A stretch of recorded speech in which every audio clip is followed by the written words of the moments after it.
The sun was blazing down at Fratton Park. The bars and the fan zone were packed with Pompey fans, all anticipating the start of the new season. The teams walked onto the pitch and finally the referee blew his whistle. What happened next? That will be discussed in detail by myself and the team on the Play Up podcast.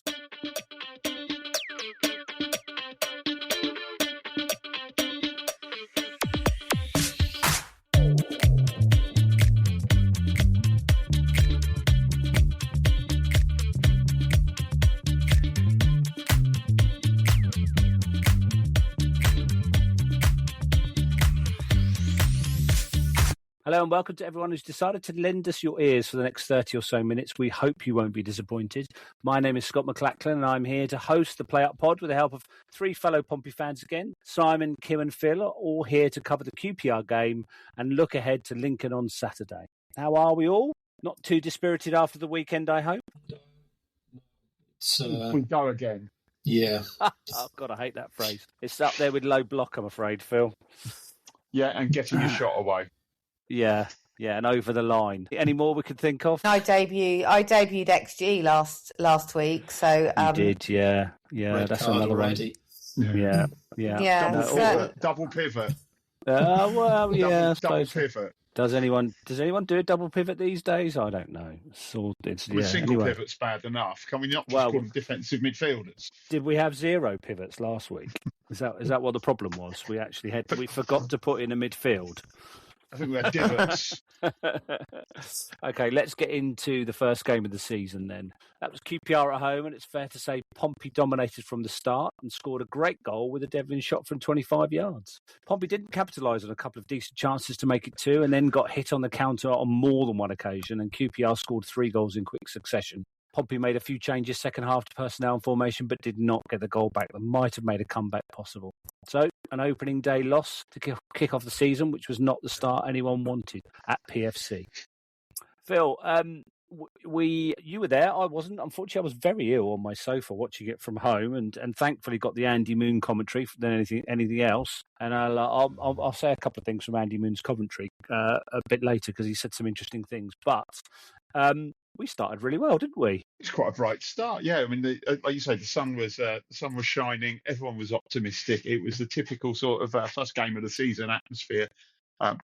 Crowd were really up for it. We started passing the ball really nicely. We were using the wings quite a lot in the first sort of 10, 15 minutes. Mara looked pretty tidy. Brooks Smith looked quite promising, but sort of his final decision making was a little bit suspect. I think, as people have pointed out, he's an 18-year-old who's come from the A-League, so he's got quite a lot to learn. It all looked like it was going to be a good afternoon, really. I don't remember a decent chance before Devlin had his shot, so I could be wrong there. But, I mean, like you say, we dominated possession, and I don't think QPR got into our half very often. And I think it was a free kick, wasn't it? Hit to the back post, which Adams shepherded out to Devlin, 30 yards out. And I can imagine, I couldn't quite hear it on the telly, but can imagine 3 sides of the ground shouted shoot, and he did, didn't he? Boy, he certainly did, and it was one of those. It was one of those moments where it was such a Devlin goal. Like as it came to him, I just thought he was going to score. I had absolutely no doubt that he was going to score, and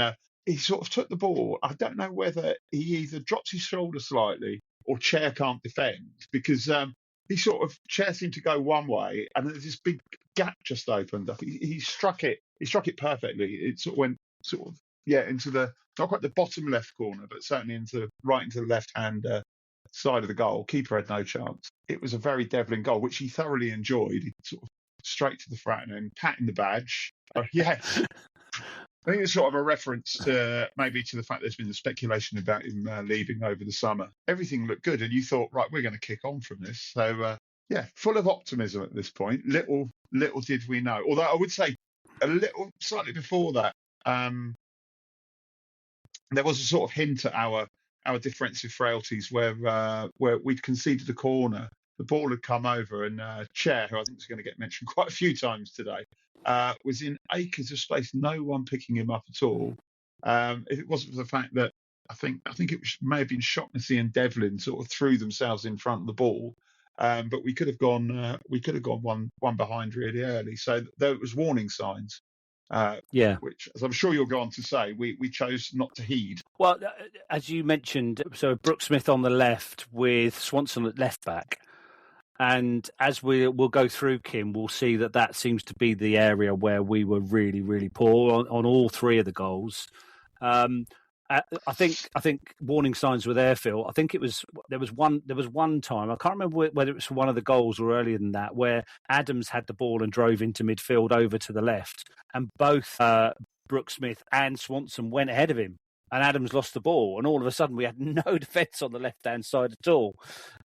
So, Kim, I'm going to go through all three goals with you, if I may. Yeah, thanks, Scott. I think the first sort of point I wanted to make is that what worries me about the way we conceded those goals, it's not necessarily the goals in isolation. It's more that we were comfortably the better side for half an hour.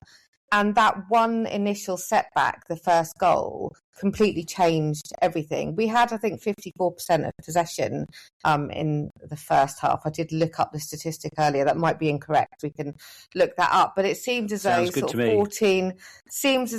of 14, 15 bad minutes, crazy minutes, turned, as Phil said, what appeared as though it could be a really promising opening day of the season into a 3-1 defeat.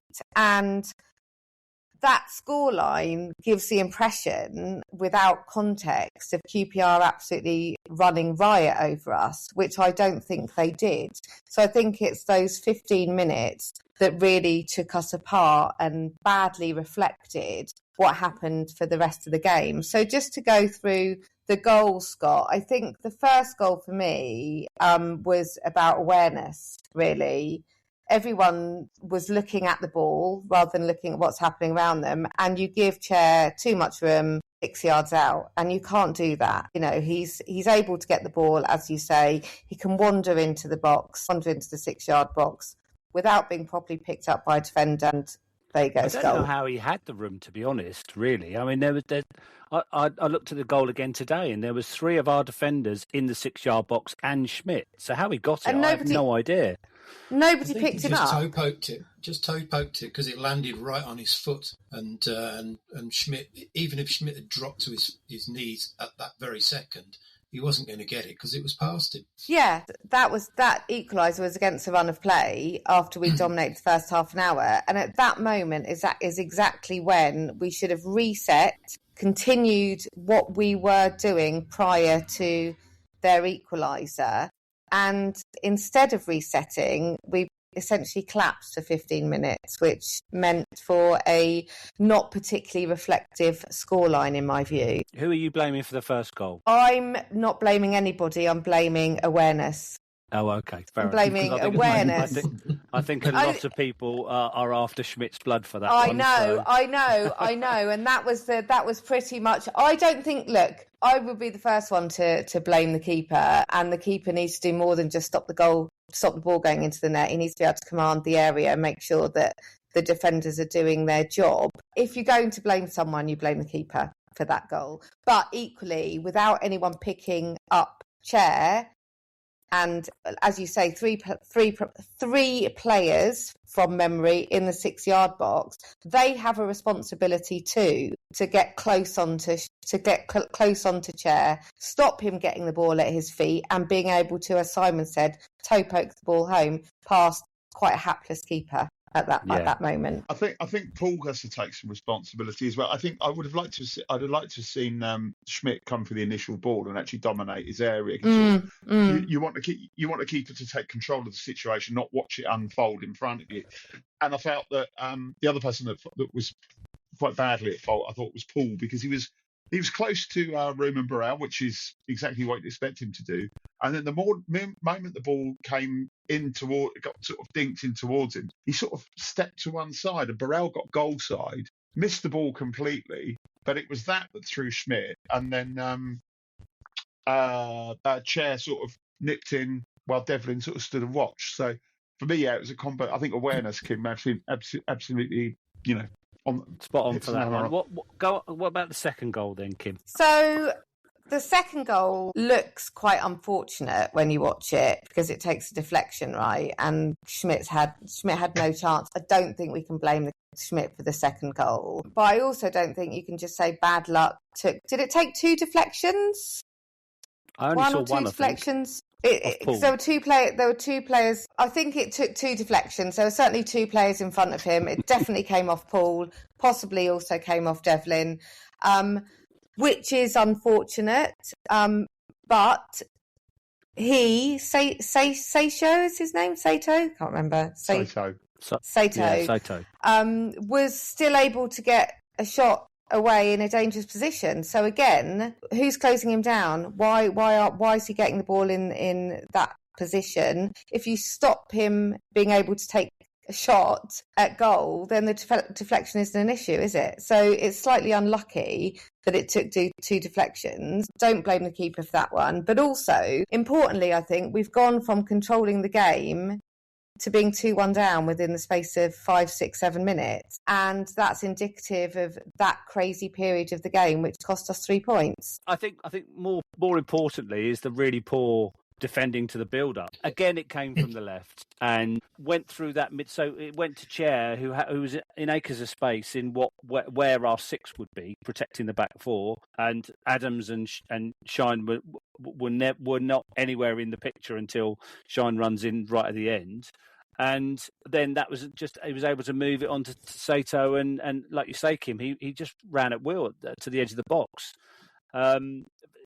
Very unfortunate it took the deflection. I don't think the shot deserved a goal, but once someone gets to that position, you're in jeopardy, aren't you? You're in the lap of the gods with something happening, and unfortunately, Saturday was the day where everything was not going our way. I was just going to say, I do agree with that. You know, even though it was unlucky that it took two deflections and ended up in the back of the net, don't give them the ball in a dangerous area and you don't end up in that situation. The issue for me started, the third goal was similar, with Shaughnessy pressing quite high up, stepping in to try and intercept a pass, missing it, and finding himself completely out of position, but on the back foot.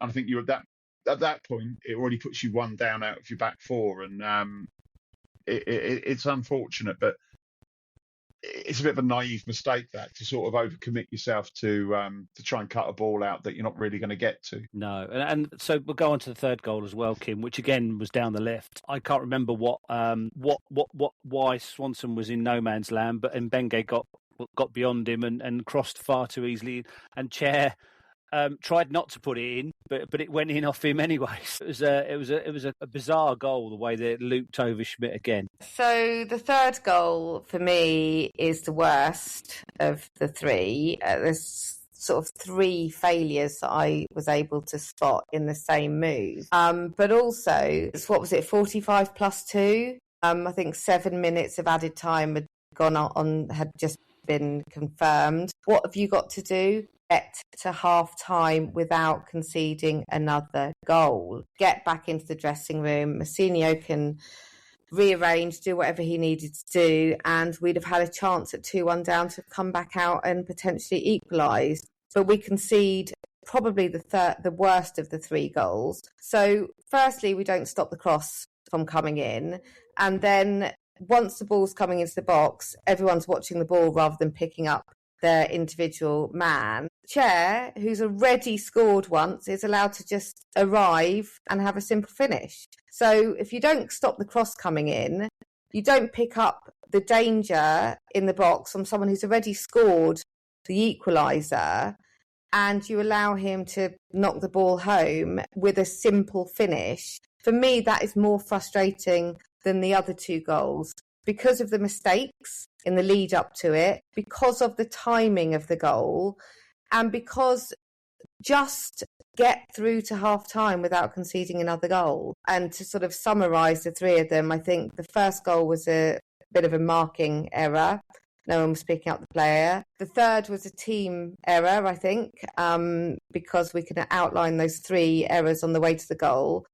Failure to stop the cross, failure to communicate in the box, and failure to understand the significance of that moment in the game, get to half time. And the second one, as you say, don't give the ball to the striker in that position, even if it takes deflection into goal. Yeah, so Mousinho, I've seen him asked the same question 2 or 3 times over the week, and about West Ham and about what happened at Fratton Park on Saturday. And he said it was a mentality issue. He said we seemed to really collapse when that first goal goes in and panic and not do the things that we were doing in the previous 30 minutes that were allowing us to be more than compete in a football game. And he said that's one of his biggest tasks over the next sort of few weeks is to find out why that is. But we'll go on to the second half then, Simon. We were chasing the game. We had a number of players on the bench that were either back from injury or had literally just joined the club 24, 48 hours earlier. So it was pretty much a throw of the dice from Mousinho, wasn't it, for the second half? Yeah, I mean, when you're 3-1 down and struggling to chase back into the game, whatever was happening in the first half obviously wasn't working, certainly the latter half of the first half, then you've got to try something different. We had the new guy from Chelsea, Kavuma-McQueen, came on for Brooke Smith at half-time, and I thought made an excellent fist of it. He was a bright moment in an afternoon of not so bright moments. Yeah, as his first attempt at senior football, I think he made a very, very good showing of it, and that's definitely promising for moving forward into the rest of this season. Later on, about 10 minutes into the second half, we had the swap Murphy coming on for Kamara. Kamara, I think, would probably admit himself that it wasn't the greatest second debut in the world. He contributed. He did put some crosses in. That's again. Well, he had that terrific chance, didn't he, when the goalkeeper passed to him on the floor? It was one of those ones where you think if he'd taken it, 4 or 5 yards further forward, he would have given himself a better chance. But I think he snatched at it. And the keeper got a hand to it. It actually rebounded out to McQueen on the left-hand side there. So that was before Murphy came on. And McQueen had another pop at it and unfortunately shot straight at the goalie. A little bit later on, we had QPR again, had another chance with Chair. He came down the QPR left-hand side, and I think Devlin had been pulled inside for some reason. So he seemed to have all the space in the world to have a shot at goal. It was one of those games. QPR knew that they basically got it in the bag, so they weren't trying too hard, but they were defending deep and defending in numbers, so difficult to break that sort of thing down. We had one where McQueen was now playing on the right-hand side, got a cross in, and Bishop was right in the middle of the penalty area, but there was a tiny little deflection, which I think just put it just out of his reach. I think if it hadn't deflected, he would have managed to get that in the back of the net. I think it was Bishop who collected the ball, didn't he, and actually held the ball up and laid it off to McQueen, and then made a dart into the box, didn't he?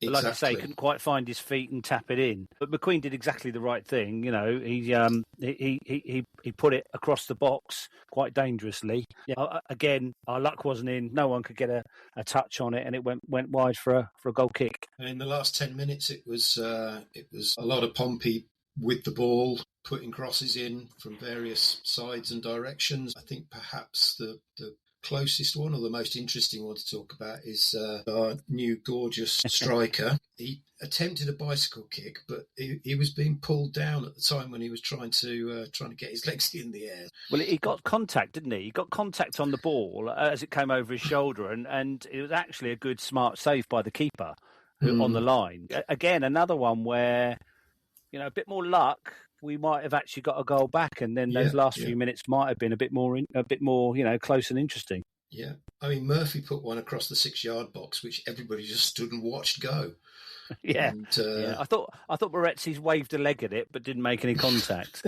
but yeah, I mean that just sums up the day, really. Like you say, Simon, we were creating chances, but all the luck that QPR had, we'd obviously played poorly and put them in the right positions, but deflected goals and bundling it over the keeper or a defence not reacting. None of that was falling our way either. So you mentioned Kavuma-McQueen coming on and making a good impact. 17, senior debut. I know Phil was mentioning his lack of tracking back, but I think we can forgive him that a little bit as soon as it was his. I think I might have been a bit harsh on him. I might have been a bit harsh. We were all emotional after the game, Phil, so we'll let you off on that one. But it was really good to see Murphy back, wasn't it? He not only was he putting crosses in, but he was standing his man up and going past him with consummate ease, which was brilliant to watch. Really looking forward to seeing if it can get another 45 minutes at least at Lincoln on Saturday. As you said, Kim, I think if we'd have managed to shut up shop at maybe 2-1, we might have given ourselves much more of a chance of getting back into it second half. But 2 goals down is just too much for anyone to without any real options off the bench. Which we have good players, but they're players that haven't played for us before or played very little. It's interesting what you said after I talked about the goals, Scott, about the mentality issue, and particularly around Mousinho picking that up as being an issue. And I sort of wonder, as I've said, I didn't watch the second half. I had to go for a lie down in a dark room. I was so frustrated by what happened in the first half. Very honest of you to admit that. Always honest. Probably a flaw in my character rather than a good thing. But who's the leader on the pitch? Who's there when we go 2-1 down, who's able to just say, as you say, shut up shop, hold it together, lads, get through to the end of the game? Did we have that on Saturday? I don't think we did. No. I think that's a role that the Pack would normally I was going to say, are we missing Marlon Pack? And when's he back from his operation? Because tell me how many games we've won as Colby Bishop with captain? Yeah, well, I didn't how many want games to lay have we actually won? I couldn't we find. We can look it up. Well, you can't. I've tried looking in various sources. I've tried various AI chatbots and various others, and none of them can give me a straight answer. Basically, they're saying he's won none as captain because they're only counting this season. So that's not very helpful. We all know that. The thing is, it's not just the thing is the captain. Whoever's the captain, it's a bit of a sort of an old tradition, because you're supposed to have a leadership team within a football club, and you're supposed to have leaders all over the pitch. I think, and I'll probably come on to having a good moan about defence later, but I think what Kim says is absolutely right. You can start now if you'd like, Phil. You're more than welcome to start now. Well, there's none of the back four are talkers. They're not communicators. They're very quiet. You can never hear them at the back. And I think that's where it stems from. No one organises the defence. You need to have a strong presence at the back who's going to dictate things. And you always want the defence to be centred around an experienced leader. Shopnessy a very quiet person.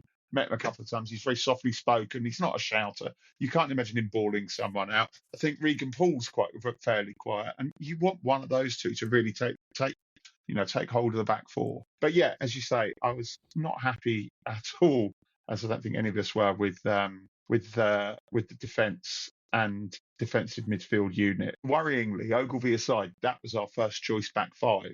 You would say at the beginning of the season, who would you put in goal? Well, you put Schmidt in goal because he's earned the right to keep that place. Who's our two most experienced defenders that play well together? Paul and Shotnessy. We can't play Ogilvie at left back. We don't have Farrell's never fit. We're going to have to stick with Swanson, and he's had his games where he's done okay there. Devlin is our first choice right back. But I don't think any of those four covered themselves in glory at all. Paul and Shotnessy, I thought positionally they were terrible. I thought the decision, the third goal, which I agree with Kim, it was the worst of the three to concede. Shotnessy's out of position because he, as I said earlier, he's failed to cut out a pass. The ball's got down to the byline because Swanson hasn't tracked his man. As the ball comes across the box, Paul's got two choices. Either sticks with Chair because Chair is his man and he's close to Chair, or he gets in there, intercepts that ball and sticks it in the sands. He didn't really do either. He moved away from Chair, went towards the ball sort of half-heartedly. The ball went across him, and as we said, Chair won't get an easier goal in his life. Well, he did the first time.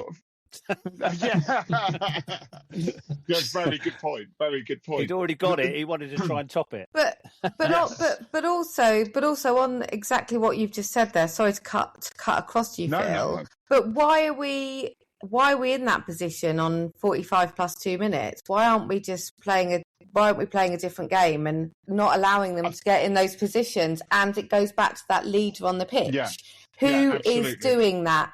Who is doing that? I didn't want to blame Colby Bishop, and you're right in that it's not just the role of the captain. There's a leadership team. The defence need to be communicating and making clear how we're going to get through to the end of the game more unscathed than we ended up being. I don't know how you change the mentality. I don't know how you coach a team through that. Well, for Mousinho, it must be doubly frustrating because he was a centre-back, he was a dominant centre-back, and he was a leader on the pitch. So I find it surprising that he's named the centre forward as his captain.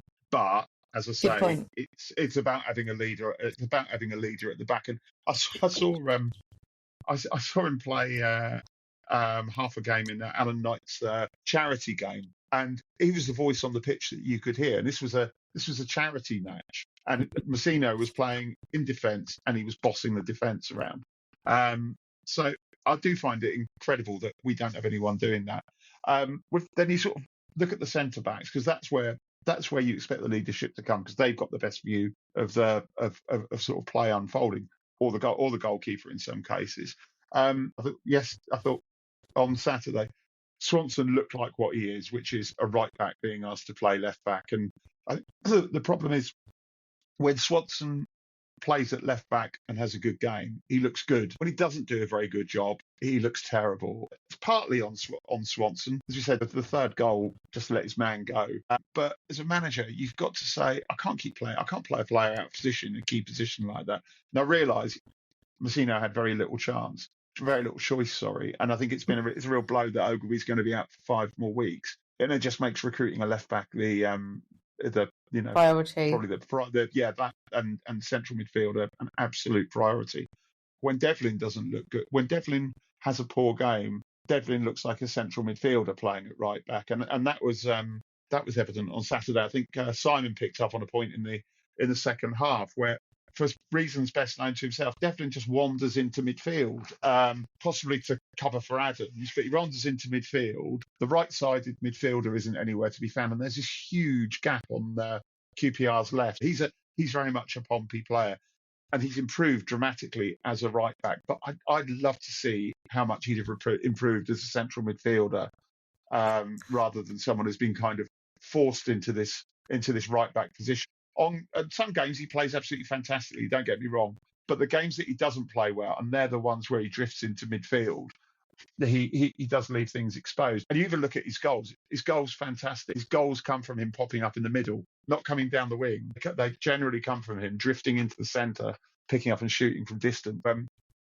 I think it's a shame that we're never going to see him fulfil his potential as a midfielder. And I wonder whether, as a midfielder, he'd be better than he is as a right back. Well, you never know. It could be that's in his future, and he's found a role which suits him at the moment, and that's where Mousinho wants to play him. He's only 21, so he's got another 10, 15 years to play, and could move into midfield. But But I do think it's telling that and this is, it sounds like I'm digging out Terry Devlin, and I'm not. But I think it's quite telling that Wrexham were obviously very, very interested in him, and when push came to shove, they went and invested in an established right back from Crystal Palace rather than Devlin. Yeah, I love Devlin as well. I think he's a great player. As you say, Phil, he's a Pompey player. He's got the characteristics of someone that is a Pompey player and has the ability to be a Pompey legend. If he does a few more of those 30-yard screamers, and he will go down into folklore. I think something that's really interesting to me is around contemporaneous on-pitch accountability, right? And I don't see it. That's a long word for this. That's a long word. That's a long word. Whoa. But I don't see a lot of that in this current team. I wouldn't know what it was. Well, what I'm talking about is in the moment accountability on the field when we concede like the third goal that QPR scored.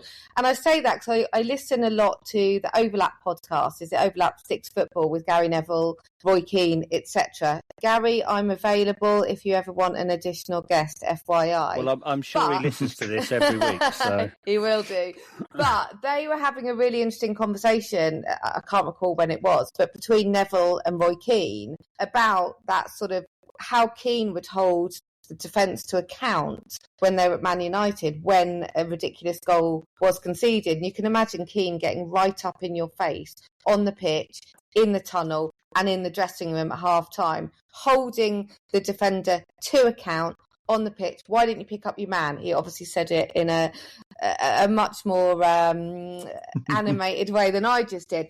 But I don't see that at Pompey. And does that go back to the lack of the leader on the pitch? Where's that character that is going to call you out in front of the fat end? What did you do? Didn't pick your man up. Looking at the lineup, the starting lineup from Saturday, we've already talked in depth about the defence. The next line we've got Adams and Shine, whichever we're using this week, and then Kamara, Segicic, Luke Brooks-Smith and Bishop. I'm fully in agreement. I don't think a centre-forward should be captain. It needs to be a position which is further back. But then you've got Kamara, just started with us again, quiet lad. Segicic, young, doesn't have much authority within the squad at the moment, I would say. Luke Brooks-Smith, brand new to the team. And Shine, again, new. Probably English is not his strongest language. And then we've got Adams. Now, Adams, to me, is the one on the starting pitch there who has the characteristics to be the leader. And much though I loved his performances last year, and he came out as, the commander or whatever the nickname was. General. General. The general. Yeah, he's not being a general this season so far from what I've seen. I think he is the experience outside of the defence, and I would love to see him step up a bit more and be that leader. That's a great shout. I was a bit embarrassed by Adams' performance on Saturday. I think if he'd spent more time doing his job and less time waving his arms around, throwing himself theatrically to the floor when things didn't get his own way, like a toddler, and all those general histrionics, I thought we'd have been better off. I mean, again, I really like it. I loved him last season, but I thought his performance on Saturday was and it was terrible for a number of reasons. You can forgive someone having a bad game, but unfortunately, Reece isn't here to defend himself. Reece and I had a conversation about whether we thought Shine and Adams could make a central defensive partnership. I said no.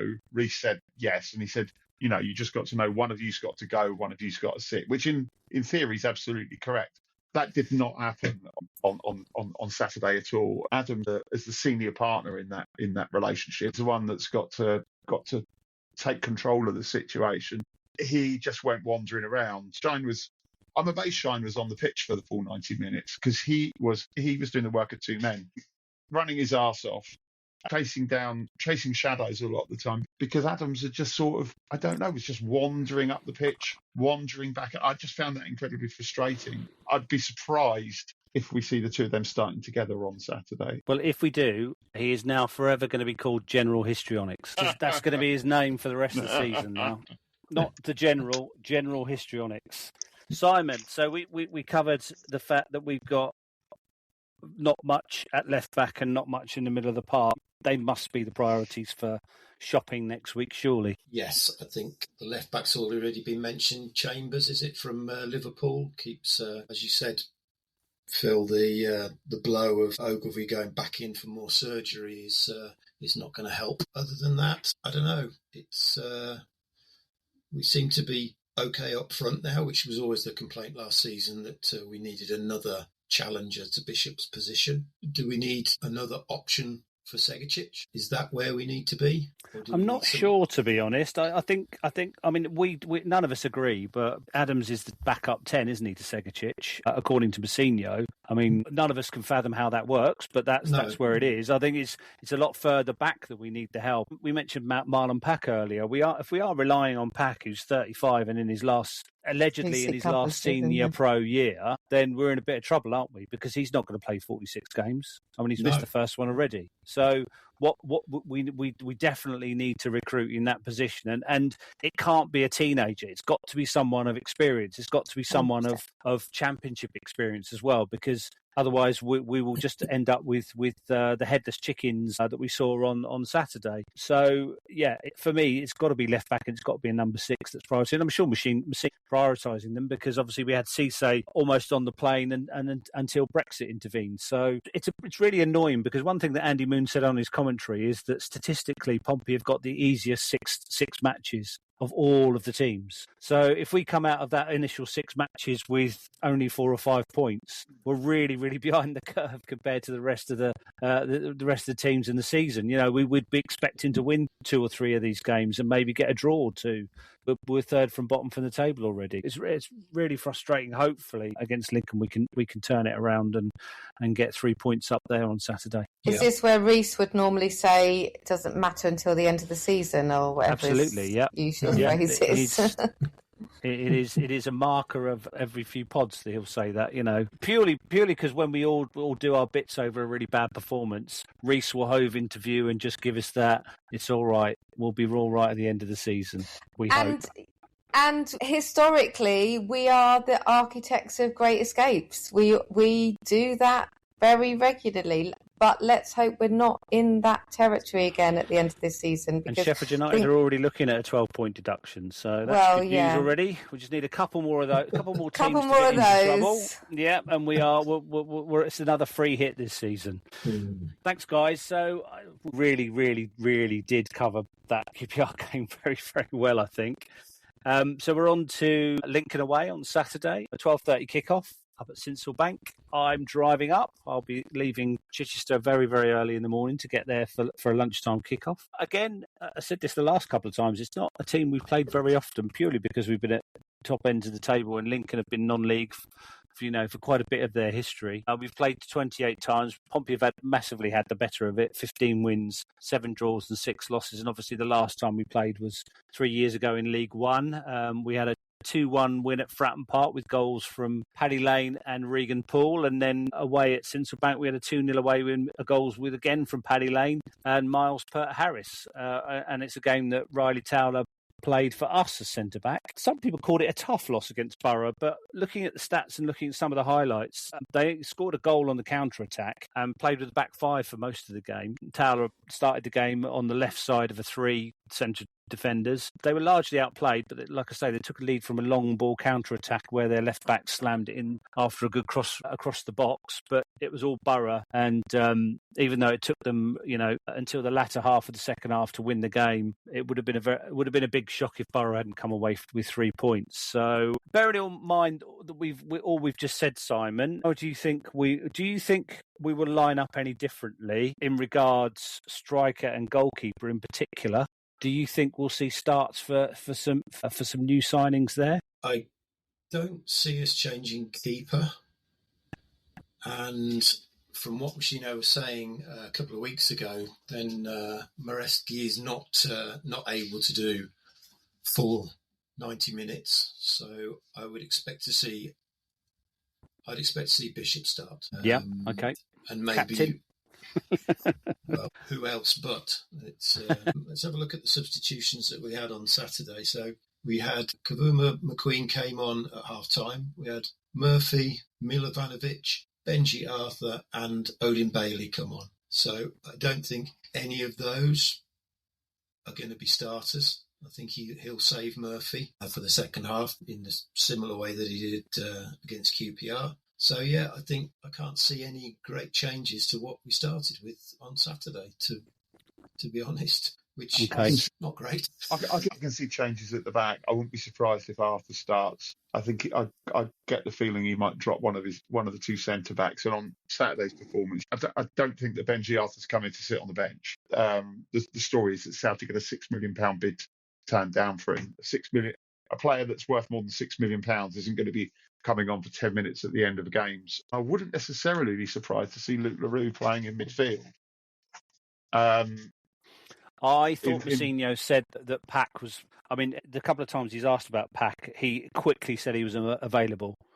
And I He think, is available. If he's available, he plays. Yeah, Yeah, I think we'll see him put in with Shane Adams on the bench after his poor performance. I saw him reversing his car into his drive on my way home to the podcast, so I can confirm that he's the legs are working. The legs are working well. Yeah, brilliant.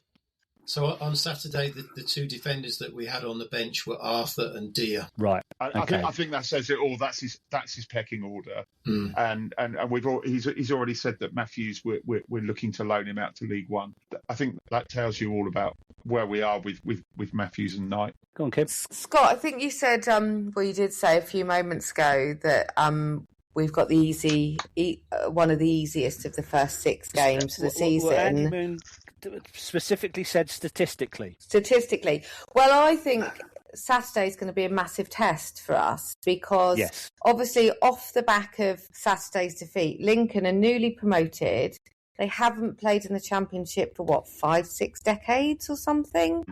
First home game in the Championship for them, like I said, in several decades. And if Pompey aren't able to deal with momentum change, as we saw they were unable to last weekend, how are they going to deal with a newly promoted team, crowd behind them, absolutely up for it? It does have the potential to be a bit of a catastrophe for us. Yes, if we're unable to really solidify at the back, and as we've said, change something in the middle of the park and protect the back four, who will probably be up against a very buoyant attack. They definitely tried to. Sorry, Phil. They definitely tried to get a point at Borough. So they started with a back 5, 3 in midfield, 2 up front. And from what I saw of the extended highlights, they weren't playing it through midfield. So they definitely tried to hit Borough on the break. And once they'd gone ahead, their ambition was purely just to try and keep the ball out of the net. Whether they do the same on Saturday, whether they line up with a more progressive team and lineup, I don't know. Like I say, their ambition on Saturday looked like we're up against one of the promotion chasers. Let's see if we can nick a point. Whereas at home to Pompey, you would expect them to have a go. So it will be interesting, and I would want them to have a go because then we could hit them on the counter attack. Don't you agree, Phil? That's what I'd want. Whether that's going to happen, if I was the Lincoln manager. I'd look at the way Pompey played in the first 15 minutes. I'd say, go out there, soak up that pressure, and then do exactly what we did to Borough, hit them on the break. If they do the same as they do to Borough, the class showed through in the end. With Pompey, if we were to go 1-0 down, as Kim says, this is the gut check for us. That would be my fear, that they absorb some pressure, hit us on the break, and we run out of ideas. Does feel like first goal wins it. Yeah, exactly that, Simon. I was going to say, it's imperative that we score the first goal and then don't concede the second. Yes, yeah, that's the best way to do it. Simon, so how do you think it will go? Do you think we will win? I'm going to go all optimistic and go for a 2-1 win. Okay. Are we going to concede first, though? That's the crucial thing. No, we'll be 2-0 up and cruising, and then in the last couple of minutes they'll scramble one. It'll be okay. It'll be okay. It's all going to be okay. Phil, what about you? I think it's going to be a slightly uninspiring draw. Which we would be happy with or not? No, we would not. Not in our position. Without showing any disrespect to Lincoln, and I'm obviously now going to show them disrespect. If we've got ambitions, we should be going and beating teams like Lincoln, which will come up and obviously bite me right on the arse. Maybe. Kim? I think it's going to be a draw as well. I think we should win it. Phil said he wouldn't be happy with a draw. We should win because they are a newly promoted team. However, I will be glad to take a draw. Yeah, I think it's a double-edged sword, isn't it? We need to get off the mark, so a draw wouldn't be an absolute disaster. But I think, as you said, Phil, this is one of our doubles we'd be looking at, home and away, beating Lincoln. 6 points in the bag, but it's a tiny little ground. It's a new ground. There will be over 1,000 Pompey fans there, including myself. But I think it'll be quite nervy. Personally, we were talking about the lineup. I think he's going to drop Bialica in. I think he'll start him. I think Smith will be dropped by Mousinho. I think that's a big call, but I think after that performance where he utterly didn't dominate his box at all in the first half on Saturday, I think if Bialica has come in I think you said it, Phil. He's come into play, isn't he? He's come in to be the number one. If Challenger, doesn't buck up his ideas, and he certainly didn't buck up his ideas on Saturday. So I think he might. If he's not going to make any other changes, I think he'll change the goalkeeper. That's a big call. It's a big call It's to a make very if he big does call. that. If you drop a keeper after one game of the season and it doesn't work out with the second one, you've then got to bring him back in, or we're going to be faced with having Ben Killick in goal for a stretch of games. It's such a weird position, because you could take a striker out for one game and bring him in for the next one. You can't really do that with a keeper. So he's got to nail his colours to the mast, and you've got to be prepared for the fallout. And I think we saw that happen with Will Norris, and he dropped Will Norris, and that was it. Will Norris's career at Portsmouth was finished. Let's see what happens on Saturday. It's going to be exciting, I think. I'm going to go for a 2-1 win, same as you, Simon. I'm going to be positive. I think we saw enough out of the second half to see that we can create chances. I think the problem is, for me, is the left-hand side. What does he do? I think he might start with Kavuma-McQueen and then Murphy second half. I think McQueen had so much more about him than Brooks Smith did, and he's had another week to work with him on the training ground. So hopefully he will be able to back Swanson up a bit more and stretch the Lincoln defence a bit more than Brooks Smith did, who unfortunately didn't make any impact on Saturday. So thanks very much, guys. We were going to only do half an hour, but we've done an hour. We obviously were all very upset about Saturday and had a lot to unpack about it. So thanks very much, guys, for joining me. We'll be back again in another week where we will be discussing the Lincoln game and hopefully a win, and then looking forward to Bristol City away, where we've not recently had much luck. So we will see what happens. Thanks, guys. Play Up Pompey. Thanks, Scott. Thanks, everyone. Weekend. Cheers. Bye-bye. Bye. Bye.